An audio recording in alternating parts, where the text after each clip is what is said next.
In 1950, the AIDS virus was fed to nearly 300,000 black youth in Africa in the form of an oral polio vaccine by Dr. Hilary Kaprowski, who is currently the director of biovirology at Thomas Jefferson University in Philadelphia.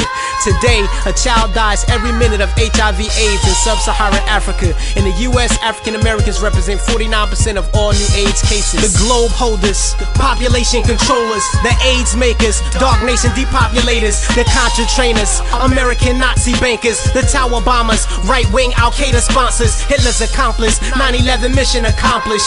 Free your conscience. In ghettos they kill the prophets, the juggernauts, the alphabet cops, the CIA, FBI, the coca crops, imported to local blocks. The 5 years for the black to the month that the cracker got. A powder pot compared to a gram of rock. Got blacks at 50% of the prison pop. The whacking huts, the correction corporations, the international Planned Parenthood Federation, the forced abortion, forced sterilizations, the sons of Satan, Operation Depopulation.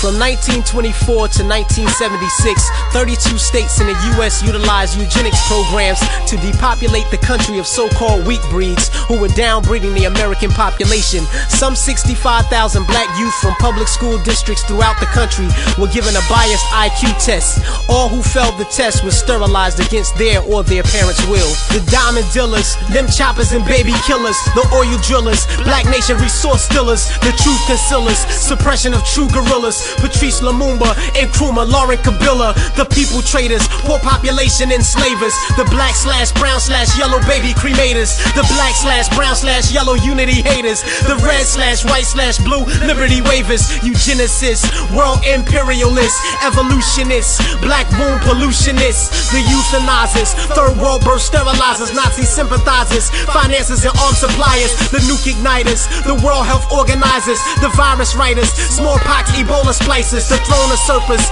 the worst death deservers, the devil worship, more power for every murder. A 1996 expose by the San Jose Mercury News documented CIA involvement in a Nicaraguan drug ring which poured thousands of kilos of cocaine into Los Angeles African American neighborhoods in the 1980s.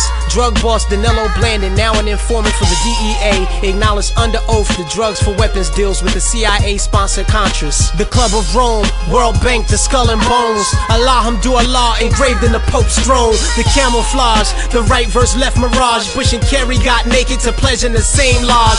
The Reagan years, luminous presidents. Ever since they've been facing the obelisk, the Kabbalists. Harry Potter is not a myth. This ain't on radio, but this that shit.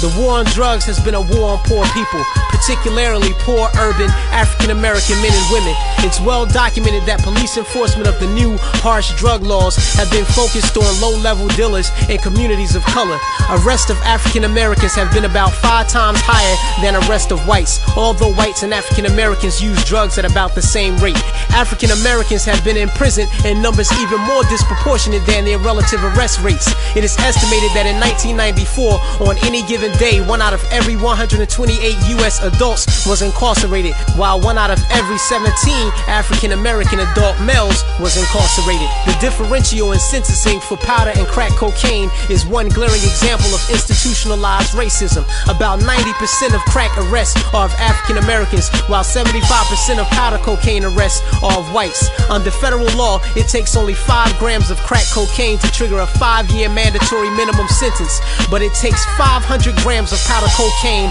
100 times as much to trigger the same sentence for a white boy.